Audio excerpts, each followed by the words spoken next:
Si vous débutez sur AutoCAD et plus précisément dans le secteur du bâtiment ou des travaux publics, dans cette vidéo je vais vous présenter tout ce que j'aurais aimé savoir à mes débuts sur le logiciel, en commençant par présenter ce qu'est AutoCAD, en présentant son interface, ses principales fonctionnalités et les quelques raccourcis que je trouve les plus utiles. Donc AutoCAD c'est un logiciel de dessin assisté par ordinateur, donc un logiciel DAO. Il faut le voir un petit peu comme une table de dessin traditionnelle sur laquelle on viendrait dessiner manuellement des plans, sauf que là c'est numérique et ça nous permet d'avoir accès à beaucoup plus de fonctionnalités et de possibilités. On va pouvoir faire du dessin 2D, donc dans le bâtiment ça va être tout ce qui est plan d'étage, plan de façade, plan de masse, etc. Et dans les travaux publics on peut pouvoir réaliser des plans topographiques, des plans de recollement, des plans d'exécution. On peut également réaliser des croquis ou des schémas. Ce qu'il faut également savoir c'est qu'AutoCAD dispose de plusieurs versions et la version la plus minimaliste entre guillemets d'AutoCAD s'appelle la version LT et de mémoire elle ne permet que de faire du 2D, mais d'autres versions d'AutoCAD comme la version plus complète standard d'AutoCAD permet de faire de la 3D et d'autres versions plus personnalisées également permettent de le faire comme AutoCAD Architecture, AutoCAD Civil 3D ou encore AutoCAD Map 3D, donc qui sont plus ou moins spécialisés pour certains cas d'usage d'AutoCAD dans le bâtiment ou les travaux publics. Je précise cependant que dans cette vidéo je vais uniquement évoquer les bases d'AutoCAD pour la conception de plans 2D, donc j'évoquerai pas vraiment de 3D. Donc quand vous arrivez sur AutoCAD, vous allez pouvoir cliquer sur le bouton Nouveau pour ouvrir un nouveau dessin. Et vous allez arriver ici. Donc on peut voir ici une zone quadrillée, c'est votre zone de dessin. Donc c'est la zone sur laquelle vous allez dessiner votre futur plan. Et juste au-dessus, on va pouvoir voir un ruban qui est la barre d'outils d'accès rapide dans laquelle on retrouve les principales fonctionnalités d'AutoCAD, qui possède donc plusieurs onglets sur lesquels je vais venir un à un. Vous pourriez également lancer des fonctionnalités ici via la barre de commande dans laquelle vous allez pouvoir écrire des noms de commandes et voilà, en faisant entrer, activer la commande, ça permet de gagner du temps, mais je ne conseille pas de s'y intéresser trop au départ, du moins, ça viendra plus avec l'expérience, mais au départ, on a vraiment l'essentiel ici. Et je vais commencer par évoquer certaines fonctionnalités de l'onglet début qui est un peu le principal, celui dans lequel on passe le plus de temps. Et donc on a la possibilité de faire des lignes, des polylignes.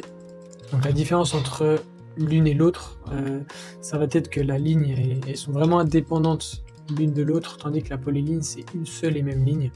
D'ailleurs, je ne l'ai pas évoqué, mais au niveau de la sélection des objets, en fait, en faisant un clic vers la gauche, que ce soit vers le haut ou le bas, vous verrez un rectangle vert. Et en fait, chaque objet qui est en contact avec ce rectangle, vous allez le sélectionner. Donc ici, admettons... En fait, le rectangle vert touche les deux objets, donc je sélectionne les deux.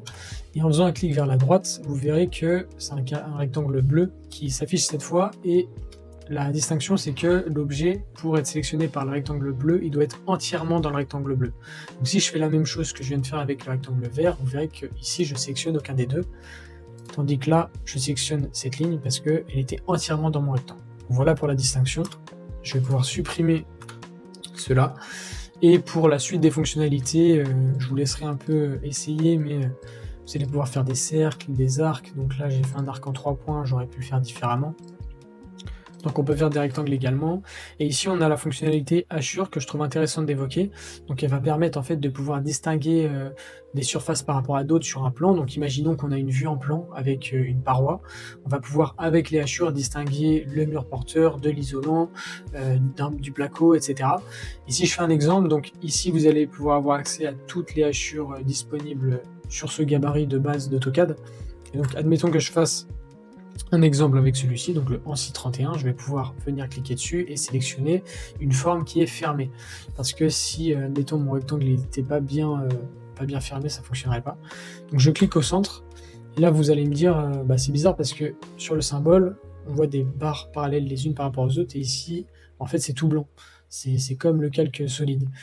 Alors qu'en fait, c'est que l'échelle n'est pas adaptée, c'est-à-dire que les barres parallèles les unes aux autres sont réellement modélisées, mais elles sont tellement proches qu'on a l'impression que c'est tout blanc. Donc ici, je vais tester différentes échelles, et donc la 10, on voit déjà mieux, mais je mettrai 30, et voilà. Donc voilà pour la partie dessin. Maintenant, pour la partie modification, vous allez pouvoir, en sélectionnant un objet, pouvoir venir le déplacer en cliquant sur cette petite icône, donc pouvoir le déplacer dans l'espace. Ici, vous allez pouvoir venir copier un objet, donc avec un point de base. Donc imaginons que je sélectionne ce point supérieur droit, il va le copier au même endroit. Donc je vais pouvoir le mettre à ma guise. Ensuite ici, donc c'est la fonctionnalité miroir qui va permettre, en venant faire, donc admettons qu'on fasse un trait comme ça, je vais pouvoir venir faire une symétrie axiale de mon objet en fonction du trait que j'ai fait. Voilà. Ici, ça va me permettre de faire une rotation de l'objet.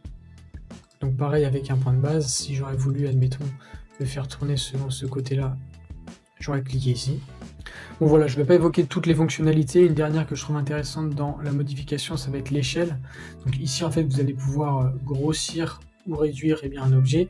Et vous allez pouvoir aussi préciser un coefficient multiplicateur. Si je veux grossir de 2, par exemple, sur rectangle, j'appuie sur 2, je sélectionne, et là, ça va grossir de 2. À la suite, il y a donc une partie annotation. Ça va surtout servir pour tout ce qui est nomenclature, cotation. Admettons que j'insère une zone de texte à côté d'un mur béton armé 200 mm d'épaisseur.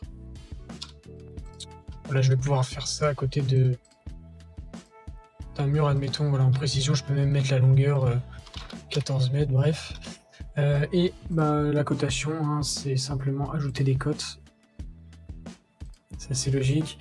Et on le verra par la suite, mais pour personnaliser un peu les cotes, si, admettons, je sais pas, vous voudrez des flèches rouges, ou alors un texte un peu plus grand, plus petit, ou etc. Il faut aller dans Annoter, et la petite flèche ici, Modifier, et ici il y aura tous les paramètres relatifs voilà, à la ligne, au symbole et à la flèche, au texte qu'il y a sur les cotations, etc. Je vais ainsi pouvoir passer à la partie calque, qui là est très intéressante. Donc en fait, les calques dans AutoCAD, il faut le voir un peu comme de réelles feuilles de calque. C'est-à-dire que si on dessinait un plan à la main, ça pourrait être intéressant sur un calque de dessiner tous nos murs porteurs, sur un autre de dessiner toutes nos menuiseries, sur un autre de dessiner notre isolation, afin en fait de pouvoir avoir sous les yeux que ce que l'on a envie d'avoir sous les yeux. Donc on peut enlever, ajouter des calques, et c'est là tout l'intérêt. Donc je vais ouvrir le gestionnaire des calques qui s'appelle ici propriété des calques, et on peut voir qu'en fait pour chacun des calques on va pouvoir personnaliser la couleur, le type de ligne, l'épaisseur, la transparence, etc.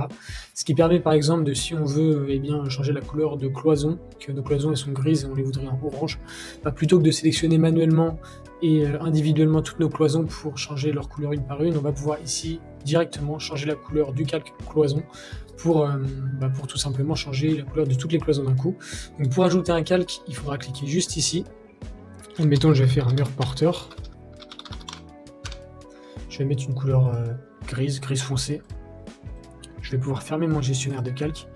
Et en fait ici, je vais sélectionner mur porteur. Et à partir de maintenant, tout ce que je vais dessiner sera dans le calque mur porteur. Donc admettons, ici je vais sélectionner cette petite icône. En fait, ça va me permettre de dessiner soit horizontalement, soit verticalement. Mais c'est forcément à 180 degrés, soit 0 degré. En fait, si vous voulez, c'est vraiment à l'écart. Donc là, voilà, j'ai dessiné l'extérieur de mur porteur. C'est dans le calque mur porteur. Admettons que je ne veuille que voir ce qu'il y a dans le calque mur porteur. Je vais pouvoir venir calquer le reste, fermer les autres calques. Et comme vous le voyez, il n'y a plus que ce qu'il y a dans le mur porteur à l'écran. Dans ce module dessin, une autre fonctionnalité qui peut être intéressante, c'est la fonctionnalité mesurer. Donc ici, vous allez avoir distance pour prendre un point de départ, un point d'arrivée, et avoir ainsi la mesure qui s'affiche. Mais vous allez pouvoir également avoir, alors je vais redessiner un rectangle, mesure rapide. Donc là, vous allez avoir la cotation à l'horizontale et verticale, ce qui peut être intéressant parfois. Pour ce qui est ensuite de l'onglet insertion, je ne vais pas trop m'attarder dessus, mais ça peut être intéressant pour importer toutes sortes de fichiers externes. Je pense par exemple à des PDF ou alors à des images pour les avoir en fond de plan pour les dessiner dessus. Donc là, il faudra aller dans importer, donc PDF importer si vous voulez importer directement un PDF, mais sinon vous allez ici. Et dans le type de fichier, vous pourrez sélectionner ce que vous voulez. Pour ce qui est de l'onglet annoter, ensuite, on a déjà vu la possibilité d'ajouter du texte et des cotes. On peut voir ici qu'on a juste la possibilité d'ajouter d'autres codes, comme pour un angle, comme pour le rayon d'un cercle, un diamètre, etc. Ce que je trouve intéressant ici, ça va être aussi la possibilité de mettre des lignes de repères multiples. Donc, imaginons qu'on soit en face d'une vue de façade d'un bâtiment, qu'on ait une fenêtre, voilà, qu'on veuille préciser de quel modèle de fenêtre il s'agit. On va pouvoir, en cliquant sur ligne de repères multiples, venir ajouter une petite flèche et puis venir préciser fenêtre, et puis je mets une connerie, 0,90 par 1,20 m. Je pense que j'ai montré une bonne partie des fonctionnalités que permet ce bandeau. Voilà, je vais montrer rapidement les autres onglets, mais je vais pas trop m'y attarder. Il y a juste peut-être l'onglet sortie qui est intéressant, parce que là, ça va faire un fichier en DWG si je l'enregistre sous, mais je peux également l'exporter en PDF. Voilà. Après l'onglet collaborer, Express Tool, Ça, c'est un peu plus poussé, je vais pas trop m'attarder dessus aujourd'hui. Au-dessus de la barre d'outils d'accès rapide que je viens de présenter, on va retrouver le menu d'application, donc qui va servir pour créer un nouveau dessin, pour en ouvrir, pour enregistrer celui qu'on est en train de faire, enregistrer sous, importer, exporter. Bon, ça, c'est un peu des fonctionnalités qu'on retrouve sur tout logiciel, que ce soit même sur Word ou Excel par exemple. En haut à droite de notre planche de dessin, on va avoir ce qu'on appelle un cube de vue, qui va nous permettre de changer l'orientation. Donc là, on a nord, ouest, est, sud, et voilà, on peut faire tourner.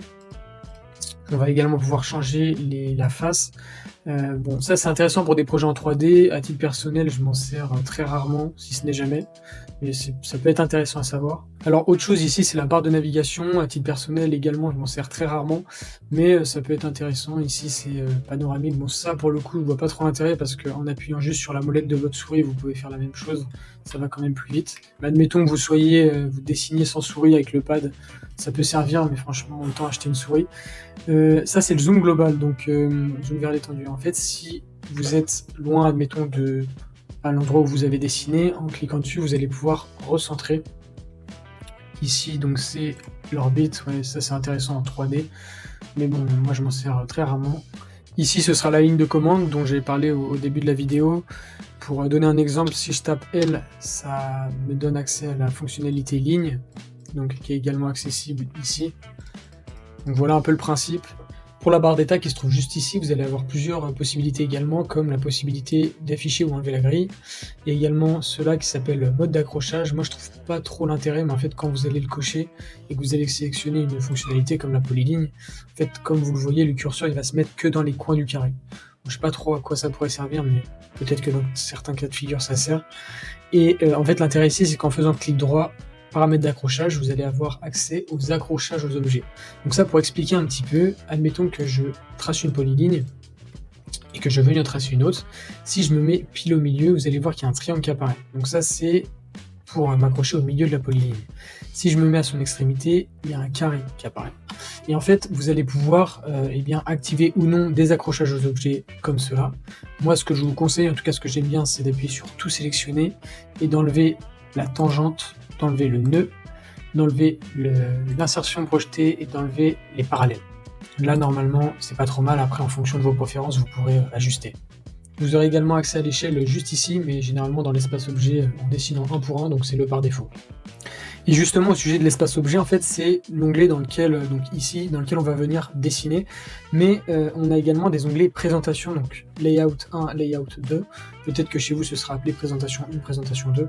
Et en fait, ici, si vous voulez, on a une zone dans laquelle, qui représente notre espace objet. Donc cette zone, on va pouvoir venir la déplacer, on va pouvoir venir la réduire si on veut. On peut même, si on vient ici dans présentation, en insérer une, donc ce que j'appelle zone, ça s'appelle une vue en réalité, et donc là vous pouvez en créer une deuxième par exemple. Donc admettons que, je sais pas, vous ayez une vue en plan d'une rue dans laquelle il y a 2 maisons, l'une ici, l'autre ici, et bien vous pouvez avoir une présentation qui représente les 2 maisons l'une à côté de l'autre. C'est pour ça que c'est intéressant, mais dans la plupart des cas, généralement ce qui se fait, c'est qu'on a une seule vue qui fait la taille de la zone d'impression. Donc la zone d'impression, c'est les petits pointillés que vous pouvez voir tout autour. Donc généralement, voilà, ça fait un peu la taille de la zone d'impression. Donc là, vous pourrez notamment enlever la grille parce que c'est pas très chouette. Et vous pourrez ajouter, admettons, en bas, un cartouche dans lequel vous précisez votre nom, prénom, l'échelle du dessin et toutes les informations essentielles. J'ai fait un peu le tour sur les bases d'AutoCAD. Je vais présenter maintenant quelques astuces que je trouve utiles. Donc, quand vous allez sélectionner un objet, plutôt qu'utiliser la fonction déplacer juste ici pour le déplacer, vous avez simplement à rester un peu plus longtemps appuyé sur votre clic gauche et en fait vous allez pouvoir le déplacer comme ça. Donc, je trouve ça assez utile, c'est un gain de temps.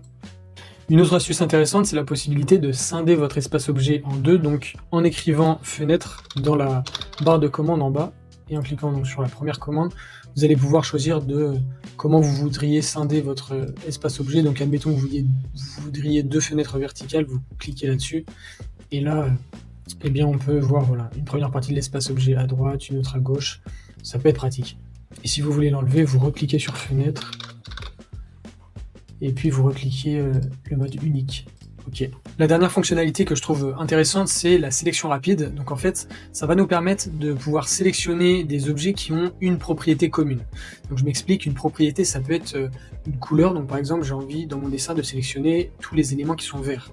Ou alors de sélectionner tous les éléments qui sont une polyligne. Donc ça peut être intéressant quand par exemple on veut supprimer tous les cercles pour je ne sais quelle raison, ou un certain bloc, supprimer toutes les vannes, par exemple, d'un plan topographique. Et du coup, pour donner un exemple, admettons que je trace un cercle. Je vais en faire 4, je vais en colorer 2 en vert. Et bien ici, en faisant un clic droit, sélection rapide, je vais pouvoir venir choisir la propriété qui est commune. En l'occurrence ici, je vais avoir envie de sélectionner tous les éléments qui sont verts. Donc je vais mettre dessin entier parce que j'ai envie que ça sélectionne les éléments verts dans tout mon dessin. Je vais mettre type d'objet multiple, propriété, donc c'est la couleur, égale à vert. Je vais appuyer sur OK, et là tous les éléments verts de mon dessin vont être sélectionnés. Et je vais pouvoir en faire ce que je veux, je peux par exemple les changer en rouge. Donc voilà. Donc ce sera tout pour cette vidéo, j'ai essayé de traiter un peu toutes les fonctionnalités de base principales d'AutoCAD. Dans la prochaine vidéo, je rentrerai un petit peu plus dans le concret en modélisant directement une vue 2D d'une maison individuelle, telle que ce genre d'exemple.